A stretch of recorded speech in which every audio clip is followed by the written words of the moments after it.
Bienvenue à la séance publique du Conseil municipal du lundi 4 août 2025. Un triste événement est survenu le 16 juillet dernier à la piscine Laurier. Encore une fois, au nom de la ville de Saint-Hyacinthe, j'offre mes plus sincères condoléances à la famille et aux proches de la victime. La ville collabore avec la Sûreté du Québec afin de faire toute la lumière sur les circonstances du décès. Je tiens toutefois à rassurer la population. Notre personnel est qualifié et la piscine municipale demeure des environnements sécuritaires. Lors de la séance du conseil municipal du 8 juillet, il a été question du futur parc de quartier dans le secteur Rapide-Ploenord, un projet réalisé en collaboration avec l'entreprise mascoutaine GEFO. Le projet a suscité plusieurs échanges entre les élus, dont certains ont remis en question sa pertinence en fonction des contraintes économiques et des priorités actuelles de la Ville, ce qui est tout à fait légitime dans une démocratie. Les élus sont là pour vous représenter et il est essentiel qu'ils puissent exprimer leurs préoccupations librement.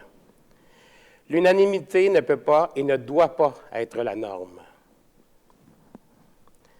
Comme maire, je tiens profondément à ce que notre conseil fonctionne dans un esprit de saine démocratie, où les idées peuvent être débattues ouvertement et respectueusement. Ce qui me cause cependant un profond malaise, c'est lorsque certains propos laissent planer un doute sur la transparence ou la légalité des actions de notre administration municipale et, par ricochet, sur celle du conseil municipal, alors que nous agissons toujours dans le respect des règles et avec le souci constant d'agir dans l'intérêt du public. Le processus suivi dans ce dossier est non seulement légal, mais exemplaire en matière de rigueur, de conformité et de transparence. Rien n'a été improvisé, chaque étape a été réfléchie, analysée et encadrée dans le respect des lois et des règlements en vigueur. Permettez-moi de vous présenter les grandes étapes ayant marqué l'évolution de ce projet. Dès ma campagne électorale en 2021 et depuis mon élection à la mairie, j'ai toujours été transparent quant à mon intention d'aménager un terrain de baseball pour nos jeunes de calibre junior qui doivent actuellement se rendre dans d'autres villes pour pratiquer leur passion. Par ailleurs, nous savions que l'entreprise mascoutaine GEFO avait l'intention de développer un projet immobilier de 1800 unités dans le secteur du Rapide-Ploenord. À la suite de nombreuses discussions avec eux, l'idée d'y intégrer un parc de quartier s'est imposée tout naturellement. Ce projet a donc été inscrit au plan quinquennal d'immobilisation 2025-2029, adopté, je le répète, à l'unanimité, je ne le répète pas, mais je le souligne, à l'unanimité en octobre 2024. Je l'ai ensuite présenté en primeur lors de mon dîner du maire à la Chambre de commerce le 4 avril 2025. Plus récemment, le 30 juin dernier, le projet est revenu à l'ordre du jour de notre séance plénière, offrant une nouvelle occasion aux élus d'en discuter, de poser toutes les questions jugées nécessaires. Je dirais que ça a duré au moins 1 heure, ces échanges sur ce projet-là. Le protocole d'entente ainsi que l'ensemble de la documentation nécessaire à une prise de décision éclairée ont été soumises au Conseil. De plus, notre administration municipale s'est montrée pleinement disponible pour répondre à toutes les questions. Cela fait donc plus de 18 mois que notre projet fait l'objet de discussions à l'interne. Contrairement à ce qui a été avancé dans l'espace public, il ne s'agit aucunement d'une entente de gré à gré. Il est plutôt question d'un protocole d'entente rédigé en toute conformité avec notre règlement sur les ententes promoteurs, dans lequel on y retrouvait les obligations des parties en lien avec les infrastructures en eau, la station de pompage, l'aménagement des rues et du réseau cyclable, de même que l'aménagement du dit parc de quartier. Ce protocole respecte pleinement la loi sur l'aménagement et l'urbanisme qui précise clairement que les règles de gestion contractuelle ne s'appliquent pas aux travaux réalisés dans le cadre d'une entente avec un promoteur.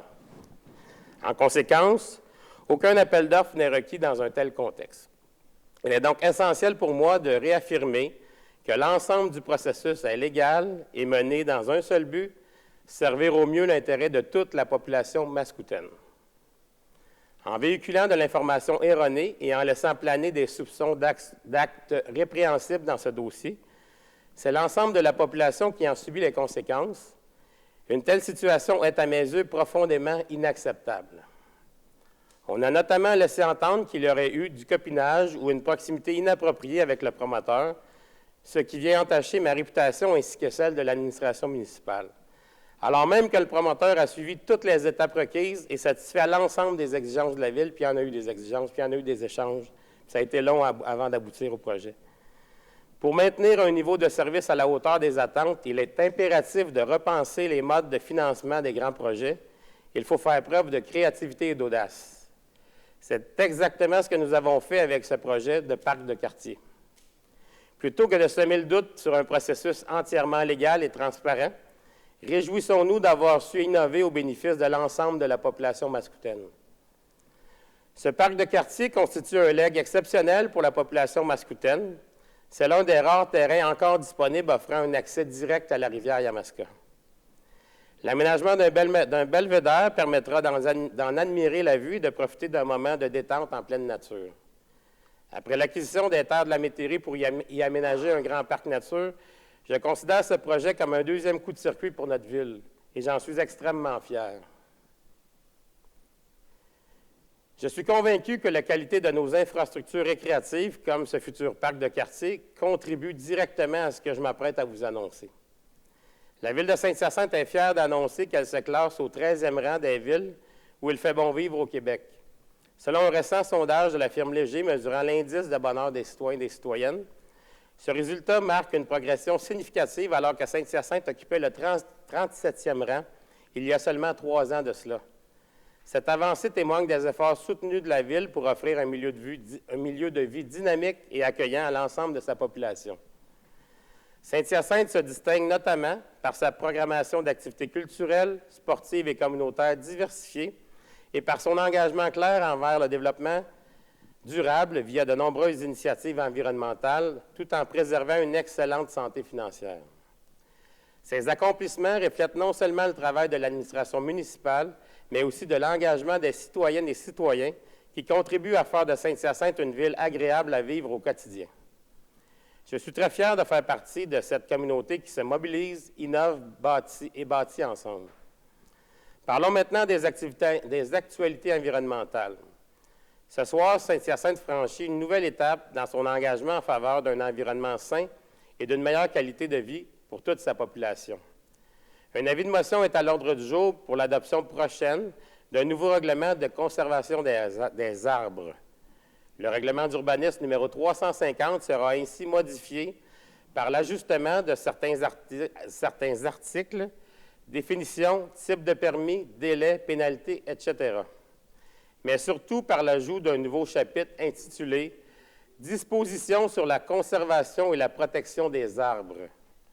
Ce nouveau règlement a pour objectif principal de préserver les arbres existants sur notre territoire et de contribuer à l'augmentation de notre canopée urbaine. Rappelons que l'indice de canopée correspond au pourcentage du territoire couvert par la cime des arbres. Plus cet indice est élevé, plus les bienfaits pour l'environnement, la biodiversité et la santé collective sont nombreux. Ainsi, en 2022, la Ville a réalisé une première étude sur la canopée urbaine, révélant des écarts significatifs entre les différents secteurs du territoire. À Saint-Hyacinthe, la couverture arborée moyenne s'élevait à 18 % alors que notre objectif est de le porter à 30 % dans les prochaines années. Ce constat a mené une volonté de mieux protéger les arbres, ces alliés essentiels dans la lutte contre les îlots de chaleur et les changements climatiques. Le nouveau règlement prévoit donc qu'un arbre ne pourra être abattu que s'il est mort, malade ou s'il empêche de manière significative l'implantation d'un bâtiment ou d'une infrastructure. Trop souvent, par le passé, des arbres en bonne santé ont été coupés pour des raisons esthétiques ou de confort visuel. Ces gestes ont un impact direct sur la vitalité de notre canopée et sur la qualité de notre milieu de vie. Désormais, lorsqu'un arbre devra être abattu, le requérant devra demander un permis au coût de 50 $ et devrait obligatoirement procéder à une replantation.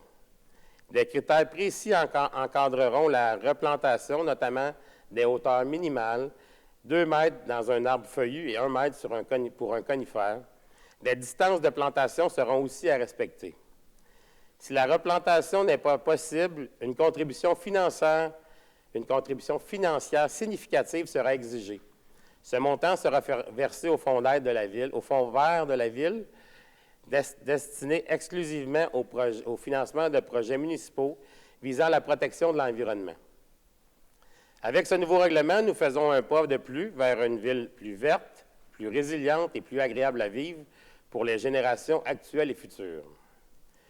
Je poursuis avec le sujet des arbres. Encore cette année, nous avons planté des arbres devant plusieurs propriétés au printemps et pendant l'été.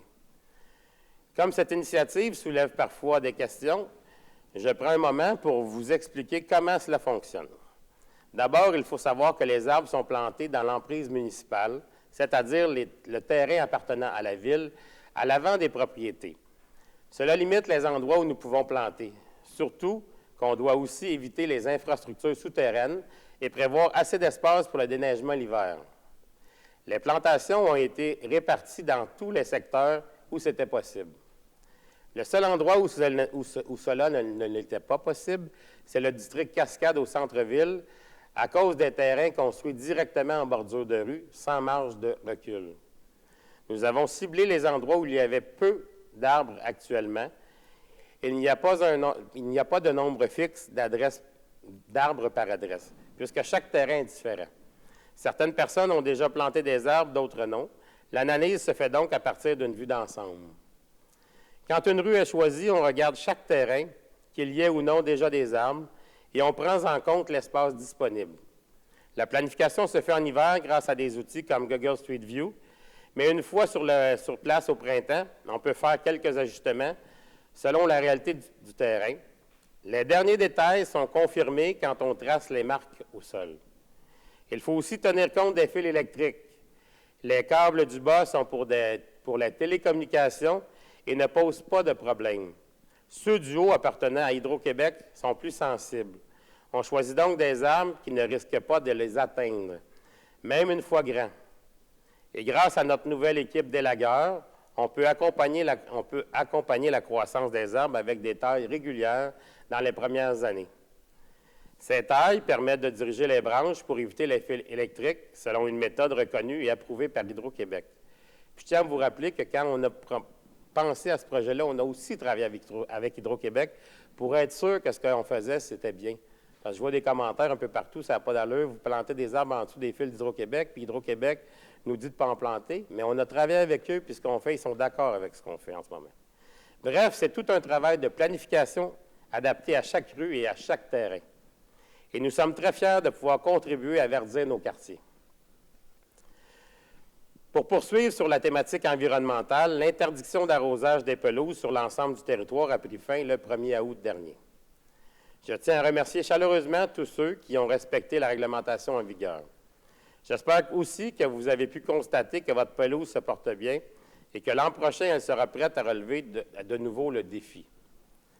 Maintenant, je suis heureux d'annoncer la fin du projet de remplacement du tapis synthétique du terrain de soccer à la polyvalente Hyacinthe-Delorme, le terrain pour le soccer. Les travaux se sont échelonnés du 17 juin au 30 juillet dernier. Conformément au PQI 2025-2029, la réfection de cette infrastructure qui fait le bonheur de nos sportifs était plus que bienvenue. Au total, c'est un investissement d'un peu plus d'1 million de dollars qui permettra d'accueillir plusieurs disciplines. Le nouveau lignage permettra de disputer des parties de soccer à 11 et à 9 joueurs. Un plateau de soccer à 7 joueurs a été ajouté, passant de 2 à 3 terrains. Le nouveau lignage permet aussi d'accueillir 3 terrains d'Ultimate Frisbee à 5 joueurs et 1 terrain à 7 joueurs. De plus, des démarcations aux 5 verges permettront aux équipes de football d'avoir des repères lors des entraînements. Il s'agit d'un projet structurant pour le développement de plusieurs disciplines sportives dans la région mascoutaine. Sur un tout autre sujet, un important chantier de réaménagement a débuté ce matin sur l'avenue Bourdage-Nord près du pont Barcelo. Les travaux, qui s'échelonneront sur 6 semaines, sont la continuité du premier chantier amorcé l'année dernière au même endroit. Les travaux visent à remplacer les feux de circulation et à renforcer la sécurité des usagers actifs à cette intersection très fréquentée. Plus précisément, les travaux consistent à remplacer les feux de circulation qui seront synchronisés par caméra avec l'ajout d'un feu sonore pour les personnes ayant un handicap visuel. Ajouter une clôture dans l'îlot central. Aménager un îlot central à l'intersection de l'avenue Bourdage-Nord et de la rue Giroir-Ouest, empêchant les virages à gauche sur la rue Giroir-Ouest en direction sud vers le pont Barcelou. Cet ajout renforcera la sécurité de l'intersection et réduira le risque des accidents. Les impacts sur la circulation diffèrent selon les phases du projet. Vous trouverez toutes les informations sur notre site Internet. Durant toute la durée des travaux, le stationnement principal de la bibliothèque Théa Saint-Germain sera inaccessible.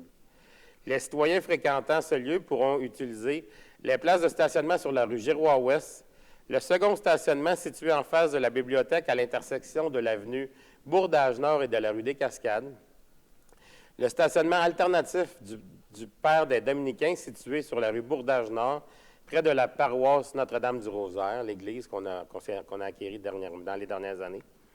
Pour favoriser l'accessibilité de la bibliothèque Théa Saint-Germain, la Ville de Saint-Hyacinthe a mis en place une alternative temporaire afin d'accéder au bâtiment par l'entrée située sur la rue Giroir-Ouest. Tous les usagers sont invités à visiter la bibliothèque Sainte-Rosalie pendant les travaux. Ça pourrait être plus simple pour vous. Je tiens à rappeler que ces perturbations sont temporaires et qu'elles permettront d'améliorer la qualité de vie et la sécurité dans le secteur. Merci de votre compréhension et de votre collaboration. Je passe maintenant aux actualités culturelles. Il reste encore 2 concerts à l'affiche des Beaux Mardis de Casimir. Demain, nous aurons le plaisir d'accueillir La Chicane et mardi prochain, pour notre dernier spectacle, ce sera au tour de Marjo de monter sur scène au Parc Casimir-des-Sols. Si vous visitez le Parc Les Salines prochainement, vous remarquerez sans doute l'exposition de photos présentée lors de l'inauguration de la Porte des Anciens Maires. Prenez un moment pour admirer chaque image et lire les descriptions qui l'accompagnent. Vous en apprendrez davantage sur ce monument emblématique de Saint-Hyacinthe. Enfin, je remercie les citoyennes et les citoyens qui ont pris part aux ateliers de discussion de Regard hybride, un projet de cohabitation sociale alliant art, espace public et participation citoyenne. Pour les intéressés, d'autres ateliers, cette fois de création, auront lieu du 29 septembre au 3 octobre prochain. Tous les détails sont disponibles sur notre site Internet à sainthyacinthe.ca/regard-hybride-art.